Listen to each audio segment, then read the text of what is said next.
যে আজকে রান্না করব মুরগির মাংস।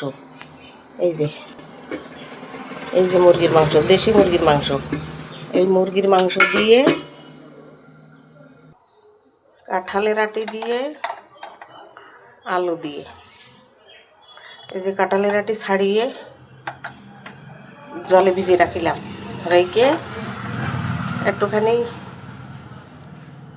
ডলিয়ে ঘষে একটু খোসাটা উঠিয়ে নিয়েছি, পুরোটা উঠিনি তবু উঠিয়েছে। এবার রান্না করো মুরগির মাংস দিয়ে কাঁঠালের আটি দিয়ে পাতলা করে ঝোল। প্রথমে আলু কাঁঠালের আটি ভেজে নেব। এই যে কাঁঠালের আটি দিয়ে আলু দিয়ে ভেজে নিচ্ছি।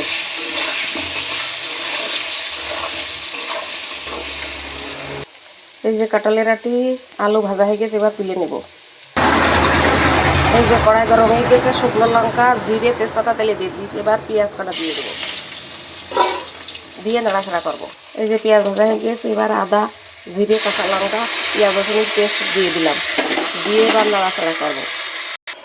এই যে মশলা কষানো হয়ে গিয়েছে, তেল উঠে গিয়েছে, এবার মাংসগুলো দিয়ে দেবো। এই যে মাংস দিয়ে দিয়েছি, দিয়ে এবার মিনিট 5 একটু নাড়াচাড়া করবো, করে একটু কষাইয়ে নেব। এই যে আস্ত রসুন দিয়ে দিলাম। মাংস যখন কষাবে একটু গোলমরিচ লবঙ্গ গোলমরিচের গুঁড়ো দেবে, তাহলে এক্সট্রা গন্ধ চলে যায়। বড় মাছেও যদি একটু লবঙ্গ গোলমরিচের গুঁড়ো দেওয়া হয় তাহলে মাছের এক্সট্রা গন্ধ যায়। এরকম করে একটু লবঙ্গ গোলমরিচের গুঁড়ো দিয়ে সব কিছু মশলা দিয়ে রান্না করবে, মাংসর টেস্ট খুব সুন্দর হবে। এবার আটি দিয়ে আলু দিয়ে ঢেলে দেব, দিয়ে একটু নাড়াচাড়া করবো।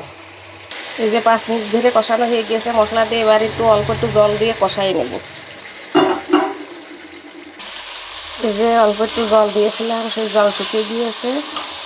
এবার একটু নাড়াচাড়া করে নিয়ে ঝোলের জল দিয়ে দেবো।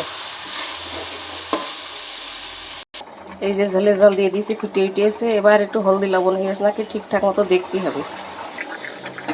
এবার একটু গরম মশলার গুঁড়ো দিয়ে দেবো, দিয়ে একটু জ্বালাবো। এই গরম মশলার গুঁড়ো দিয়ে জ্বালালে মশলা ওর ভিতরে ঢুকবে, খাতেও ভালো স্বাদ হবে। এবার একটু ঢেকে দেবো। এই যে মাংস হয়ে গিয়েছে, এবার নামিয়ে ফেলবো। হয়ে গেল আলু দিয়ে আটি দিয়ে মুরগির মাংস।